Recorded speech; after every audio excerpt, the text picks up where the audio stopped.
अपनी हर बात पर पीठ थपथपाने वाली इंदौर पुलिस के लिए यह एक बेहद ही बड़ी नाकामी भी है कि लव जिहाद फंडिंग के मामले में फरार कांग्रेस पार्षद अनवर कादरी यहां पर पुलिस और खुफिया विभाग व सभी को छकाता हुआ अपने समर्थकों के साथ में कोर्ट पहुंच जाता है और कोर्ट में सरेंडर कर देता है। करीब 3 माह से फरार चल रहा अनवर की खोज के लिए पुलिस की कई टीमें लगाई गई थी। खुफिया विभाग भी उसकी तलाश में जुटी हुई थी। 40,000 रुपए का इनाम तक घोषित कर दिया गया था, लेकिन उसने पूरी के पूरी सेटिंग करी और कोर्ट में जा पहुंचा। बड़ी हुई दाढ़ी अब कटी हुई थी। यहां पर वकील के वेश में वह कोर्ट में जा पहुंचा। पुलिस ने आरोपी अनवर कादरी पर 40,000 रुपए का इनाम घोषित कर रखा था और कई बार कई ठिकानों पर दबिश दी गई, ऐसा पुलिस का कहना है। लेकिन वह हर बार बच बचाकर निकल जाता था क्योंकि उसने अपना भेष भी बदल लिया था। अपनी जो लंबी सी दाढ़ी थी वह भी कटवा दी थी। आरोपी ने कोर्ट नंबर 14 में अपना सरेंडर करा। हालांकि पुलिस को सूचना मिली तो यहां पर अनवर कादरी को पकड़ने के लिए बड़ी संख्या में पुलिस बल न्यायालय परिसर में पहुंच गया, लेकिन तब तक अनवर कादरी कोर्ट में पेश हो चुका था और उसकी प्रक्रिया भी शुरू हो चुकी थी। एडिशनल डीसीपी राजेश दंडोतिया इस मामले में सामने आए। उनका कहना था कि आरोपी कादरी के खिलाफ कोर्ट से गिरफ्तारी वारंट जारी किया गया था। साथ ही यहां पर 8 सितंबर तक उसकी संपत्ति को कुर्क करने की भी कार्रवाई के आदेश यानी कि जो घोषणा थी वह कर दी गई थी। उन्होंने कहा कि पुलिस की कई टीमें लगातार उसकी खोजबीन कर रही थी। कई विभिन्न राज्यों में दबिश भी पुलिस के द्वारा दी गई थी। लगातार दबाव और कार्रवाई की संभावनाओं को देखते हुए आरोपी ने यहां पर कोर्ट के अंदर सरेंडर कर दिया है, जहां पर 8 दिन के अंदर पुलिस रिमांड पर उसे भेज भी दिया गया है। लेकिन यहां पर कोर्ट में हिंदू संगठन के लोग और वकीलों के द्वारा उसके साथ में मारपीट का एक प्रयास भी किया गया था, लेकिन बड़ी संख्या में पुलिस बल यहां पर मौजूद था, जिसके चलते पुलिस जैसे तैसे बचते बचाते हुए उसे अपने साथ में यहां से लेकर चली गई।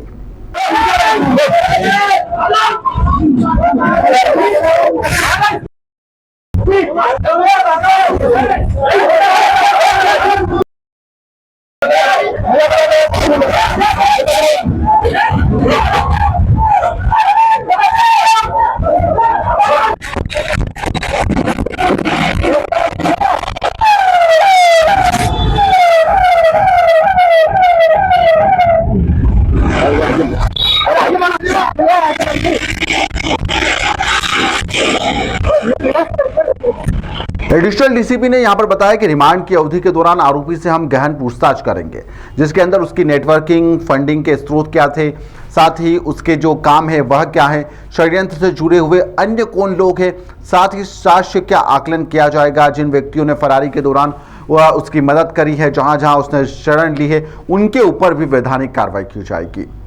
आपको बता दें कि अनवर कादरी पर लव जिहाद के नाम पर गैर कानूनी गतिविधियों के लिए फंड इकट्ठा करने के साथ ही उसका इस्तेमाल करने के भी आरोप हैं। उस पर कई संवेदनशील मामलों में यहां पर धार्मिक उन्माद फैलाने, युवाओं को बरगलाने और अवैध फंडिंग से जुड़े हुए केस पहले से ही दर्ज हैं। पुलिस अब उससे पूछताछ करने में जुटी हुई है।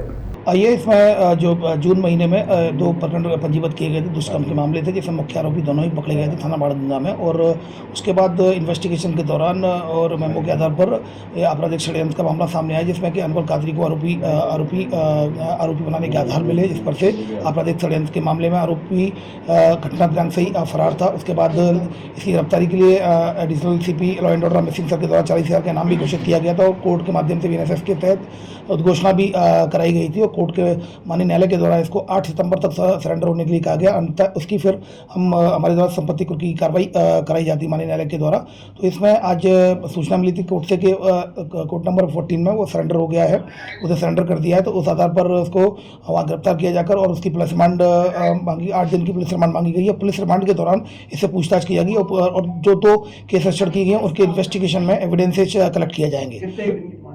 ये 8 दिन की पुलिस रिमांड पर इसको मांगा गया है। सर इसकी ये पुलिस की सफलता है या विफलता है सर? देखिए, ये पुलिस की बहुत बड़ी सफलता है, क्योंकि मैं आपको बता दूं कि इसकी गिरफ्तारी के लिए लगातार प्रयास किए जा रहे थे। इसमें लगातार इनाम भी बढ़ाया गया था और इसकी गिरफ्तारी के लिए, जिसमें शरण देने में, अगर आपने देखा होगा, दिल्ली में इसकी लड़की को भी आरोपी बनाया गया था और लगातार कई स्टेट में पुलिस दबिश दे रही थी। 2 दिन पहले ही मेरे द्वारा आपको बताया गया था 8 सितंबर के बाद फिर इसकी संपत्ति कुर्की की कार्रवाई की जाएगी। तो कहीं ना कहीं परिजनों से, रिश्तेदारों से और जहाँ जहाँ ये वर्किंग थी, लगातार टीमें दबिश दे रही थी।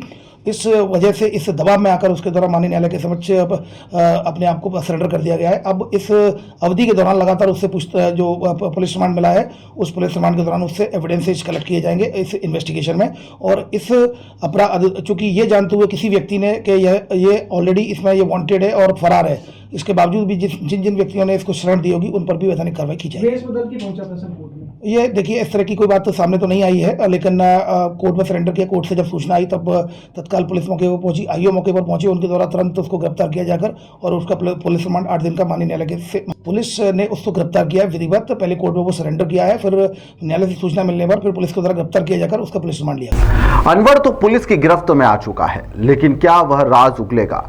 क्या लव जिहाद जैसे जो मामले हैं, या फिर जो 2 लोग पकड़ाए थे हिंदू संगठन के द्वारा पकड़े गए थे, जिसके बाद में उन्होंने अनवर कादरी का नाम लिया था, उस पूरे मामले से लेकर उसकी फंडिंग, वह क्या काम करता है, उसका घर कैसे चलता है, इतनी संपत्ति उसने कैसे बना दी, जो अनेक मामले हैं, क्योंकि उस पर पहली बार कोई एफआईआर दर्ज नहीं हुई, इससे पहले भी कई मामले उसके ऊपर पहले से ही दर्ज हैं। कई मामलों को लेकर पूछताछ की जाएगी। माना जा सकता है कि कई राज अब निकलकर सामने भी आ सकते हैं और एक बड़े रैकेट का भी खुलासा हो सकता है। फिलहाल के लिए इस खबर में इतना ही। आप देखते रहिए द लपेटा।